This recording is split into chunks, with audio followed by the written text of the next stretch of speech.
Hello everyone, मैं प्रियंका आप सभी का स्वागत करती हूँ आपके अपने स्टडी चैनल में।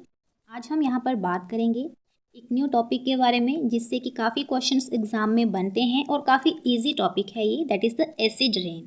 अब ये एसिड रेन क्या है? यूजुअली हमें पता है रेन तो होती है, तो ऐसा क्या है इस रेन में जिसकी वजह से इसे एसिड रेन के नाम से जाना जाता है? काफ़ी इजी है। कहीं ना कहीं रेन में एसिड्स मौजूद होंगे, गैसेस तो होंगी ही होंगी, प्लस वाटर भी होगा, लेकिन साथ में इसमें कुछ एसिडिक प्रॉपर्टीज़ वाली गैसेस यहाँ पर देखने को मिलेंगी, उसे हम बोलते हैं एसिड रेन।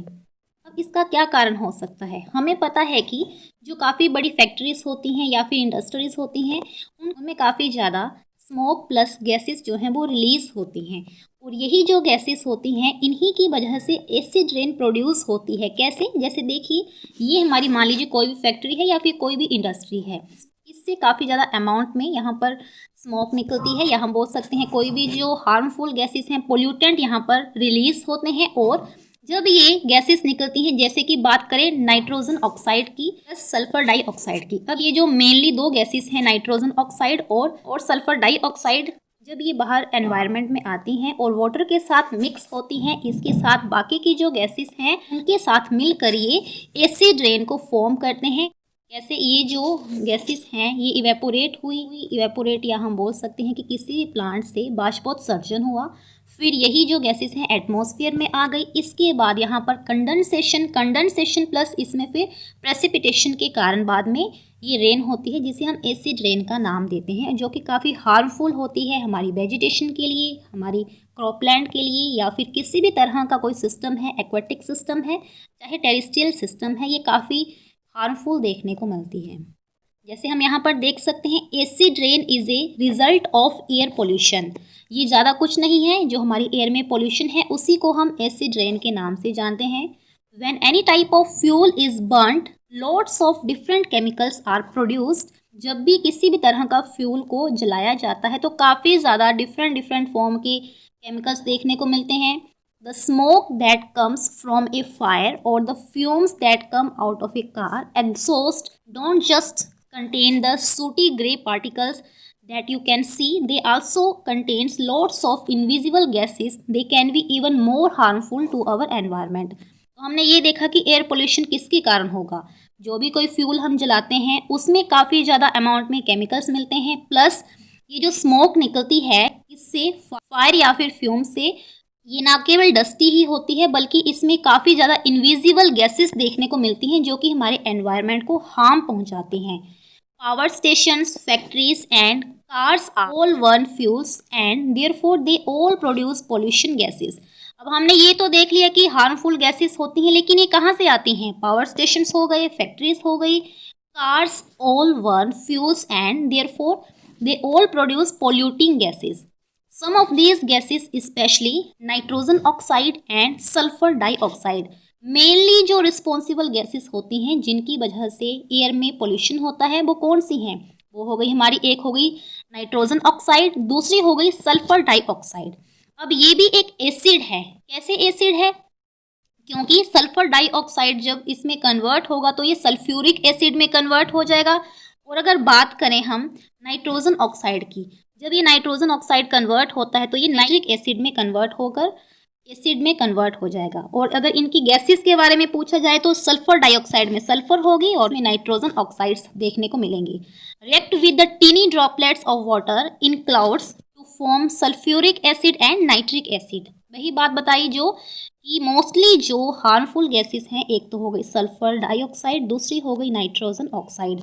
जब भी ये टीनी ड्रॉपलेट्स के थ्रू मिलते हैं क्लाउड्स में, एनवायरनमेंट में, तब ये सल्फ्यूरिक और नाइट्रिक एसिड में कन्वर्ट हो जाते हैं। The rain from this clouds then fall a very weak acid which is why it is known as acid rain. तो इसी की वजह से इसे एसिड रेन के नाम से जाना जाता है।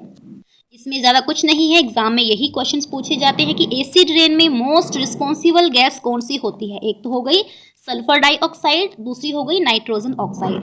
अगर एग्जाम में इन दोनों में से एक का ऑप्शन दिया गया हो तो वो सही होगा, और दोनों ही दिए गए होंगे तो भी ये सही होगा, क्योंकि रिस्पॉन्सिबल यही गैसेस होती हैं। ठीक है, अब ये तो हमने देख लिया कि एसिड रेन होती है, लेकिन ये हम यहाँ पर देख सकते हैं पीएच स्केल, जिसके थ्रू हम मेजरमेंट कर सकते हैं कि कौन सी गैस की कितनी जहाँ पर पीएच स्केल होता है, या हम बोल सकते हैं कि उनमें कौन कौन सी प्रॉपर्टीज हैं, एसिडिक हैं, न्यूट्रल हैं या फिर एल्केलाइन हैं। एसिडिक का मतलब है अम्लीय, जो चीज़ें खट्टी होंगी। एल्केलाइन का मतलब है क्षार नेचर की देखने को मिलेंगी। और न्यूट्रल, जिनमें ना तो एसिडिक प्रॉपर्टीज होंगी ना ही एल्केलाइन होंगी, वो बिल्कुल न्यूट्रल होंगी। तो ये एक स्केल होता है जिसके थ्रू हम मेजरमेंट कर सकते हैं। इसमें हम देख सकते हैं 0 से लेकर 14 तक की हमें यहाँ पर नंबरिंग देखने को मिल रही है। और ये जो 0 है, यहाँ से लेके अगर 7 तक जाएं तो ये जो प्रॉपर्टीज हैं ये हमें एसिडिक नेचर की देखने को मिलेंगी। लेकिन इसके ऑपोजिट 7 से अगर 14 की तरफ जाएं तो इनकी जो प्रॉपर्टी है वो एल्केलाइन नेचर की देखने को मिलेगी। कैसे? जैसे मान लीजिए ये 7 है, 7 के ऊपर न्यूट्रल है, मतलब कि इसमें कोई भी प्रॉपर्टी नहीं होगी। अब 7 यहाँ पर दिया है तो 7 कौन से कंपाउंड में देखने को मिलता है, किसी पीएच वैल्यू है ये है डिस्टिल्ड वाटर की। तो ये भी क्वेश्चन एग्जाम में बनते हैं। जो भी यहाँ पर पीएच वैल्यू दी गई है डिफरेंट डिफरेंट कंपाउंड की, इनसे काफ़ी क्वेश्चंस बनते हैं। जैसे हम यहाँ पर देख सकते हैं pH 0 की अगर बात करें तो ये देखने को मिलता है वेट्रिक एसिड में, pH 2 लेमन जूस में, pH 2.5 सोडा। इनमें जो इंपॉर्टेंट पॉइंट्स हैं जिनसे क्वेश्चंस बनते हैं, एक तो ब्लड के बारे में पूछ लिया जाता है, डिस्टिल वाटर के बारे में पूछ लिया जाता है, क्लीन रेन, एसिड रेन तो हमें पता ही होना चाहिए जिसके बारे में हम यहाँ पर पढ़ रहे हैं, लेमन जूस। ये कुछ ही यहाँ पर टर्म्स हैं जिनके ऊपर क्वेश्चंस मेनली बनते हैं। अब ये तो हमने देख लिया कि यहाँ पर पीएच स्केल के थ्रू हम मेजरमेंट करते हैं कि कौन से कंपाउंड की क्या प्रॉपर्टी है। लेकिन 7 की हो गई न्यूट्रल। अब ये तो हमने देख लिया कि 7 के पीछे 6 से 0 तक की जो प्रॉपर्टीज होंगी वो होंगी एसिडिक इन नेचर। लेकिन अब ये क्वेश्चन एराइज होता है कि सभी की सेम प्रॉपर्टी होगी या थोड़ा डिफरेंस इनमें देखने को मिलेगा? बिल्कुल देखने को मिलेगा, क्योंकि 6 से जैसे जैसे पीछे की तरफ आएंगे तो सबसे ज़्यादा जो एसिडिक प्रॉपर्टी होगी वो 0 और 1 में देखने को मिलेगी। लेकिन ये जो 5 और 6 है, इसके कंपैरिजन में इसकी जो एसिडिक प्रॉपर्टी है वो थोड़ी सी कम होगी। मतलब कि जैसे जैसे हम आगे की तरफ जाते जाएंगे उनकी जो एसिडिक प्रॉपर्टी है वो बढ़ती जाएगी। वैसे ही सेम एल्केलाइन जो कि बेसिस होते हैं इनमें भी ऐसा ही होगा। जैसे जैसे हम 7 से 14 की तरफ जाते जाएंगे इसकी जो बेसिक प्रॉपर्टी है वो बढ़ती जाएगी। ऐसा नहीं है कि इनमें बेसिक प्रॉपर्टी डिफरेंट होगी तो सभी में सेम, लेकिन जो लास्ट की है इनमें ज़्यादा देखने को मिलेगी। ठीक है, जैसे यहाँ पर दिया गया है acidity is measured using a scale called the pH scale. वही बात है कि एसिडिटी हम कैसे मेजर करते हैं, इस स्केल को यूज करके, that is the pH scale.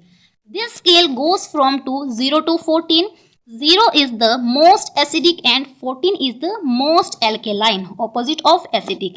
वही बात जो अभी आपको मैंने बताई, जैसे इन्होंने बोला कि 0 is the most acidic. most का मतलब है सबसे ज़्यादा एसिडिक प्रॉपर्टीज इस साइड ही हमें देखने को मिलेंगी, और वैसे ही सबसे ज़्यादा बेसिक प्रॉपर्टीज हमें इस साइड लास्ट में देखने को मिलेंगी।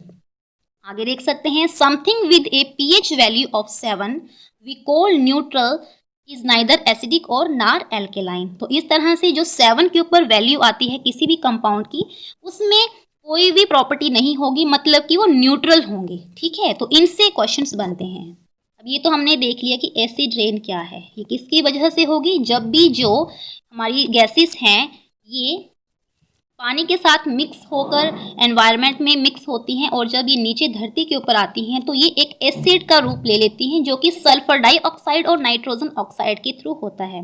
अब इनका इम्पैक्ट हमें काफ़ी ज़्यादा जगह पर देखने को मिलता है। जैसे कि कोई भी हमारी बिल्डिंग्स होती हैं, जैसे सबसे बड़ी एग्जाम्पल इसकी है ताजमहल। अब हम यहाँ पर देख सकते हैं 2 पिक्चर्स हैं, ये पहले की पिक्चर है और ये अभी रिसेंटली की पिक्चर है। तो इनमें डिफरेंस देख सकते हैं कि इसका जो मार्बल है वो बिल्कुल क्लियर है, लेकिन इसमें थोड़ा सा पीलापन आ गया है, या हम बोल सकते हैं थोड़ा सा ये ना ग्रीनिश कलर का होने लगा है अभी। क्यों? क्योंकि इसमें एसिड रेन का काफ़ी ज़्यादा प्रभाव पड़ा है। कैसे पड़ा है?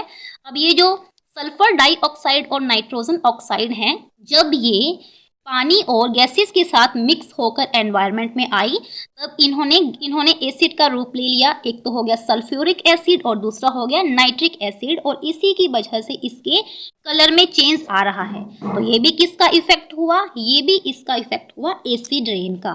वैसे ही सेकंड अगर हम बात करें हमारी वेजिटेशन की, वेजिटेशन के ऊपर भी एसिड रेन का काफ़ी ज़्यादा फर्क पड़ता है, क्योंकि हमें पता है कि वेजिटेशन जो कोई भी हमारे प्लांट्स हैं वो फोटोसिंथेसिस करेंगे, फोटोसिंथेसिस करेंगे तो फूड की फॉर्मेशन करेंगे, लेकिन जब इनमें एसिड रेन आती है, मतलब कि एसिड रेन जब भी इसकी लीव्स के ऊपर पड़ती है तो इसमें क्लोरोसिस हो जाती है। क्लोरोसिस का मतलब है कि इसमें जो क्लोरोफिल पिगमेंट है उसकी डिग्रेडेशन होने लगती है। ठीक है, जैसे हम यहाँ पर देख सकते हैं ये नॉर्मल एक लीफ है और इसके साइड ये एसिड रेन से अफेक्टेड लीफ है, तो इसमें क्लोरोसिस देखने को बिल्कुल सामने देखने को मिल रही है, लेकिन इसमें नहीं है। ये किसकी वजह से है? ये है एसिड रेन की वजह से। वैसे ही सेम अगर एक्वेटिक सिस्टम की बात करें, एसिड रेन अगर होगी तो वो कहीं ना कहीं किसी भी एक्वेटिक सिस्टम में आकर मिलती है और वहाँ की जो वेजिटेशन है, वहाँ की जो लाइफ है उसमें भी डिस्टर्बेंस होगी, क्योंकि हमें पता है एक्वेटिक सिस्टम में ना केवल ऑर्गेनिजम्स होंगे, उसमें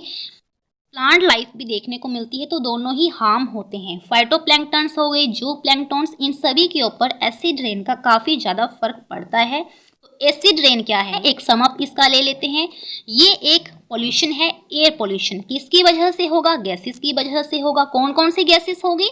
सल्फर डाइऑक्साइड और नाइट्रोजन ऑक्साइड। जब भी ये गैसेस पानी के साथ मिलकर एसिड में कन्वर्ट होती हैं, सल्फ्यूरिक एसिड और नाइट्रिक एसिड, इसकी वजह से एसिड रेन होती है। और इसका जो इफेक्ट है वो ना केवल हमें एक कंट्री में देखने को मिलेगा, कंट्री से दूसरी कंट्री में, और इसके अलावा कॉन्टिनेंट टू कॉन्टिनेंट भी इसका काफ़ी ज़्यादा इम्पैक्ट देखने को मिलता है। तो इस तरह से आज के इस सेशन में हमने बात की है एसिड रेन के बारे में।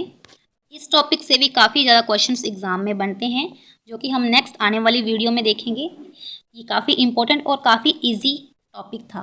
अब हम मिलेंगे न्यू वीडियो में। So thank you so much for watching the video.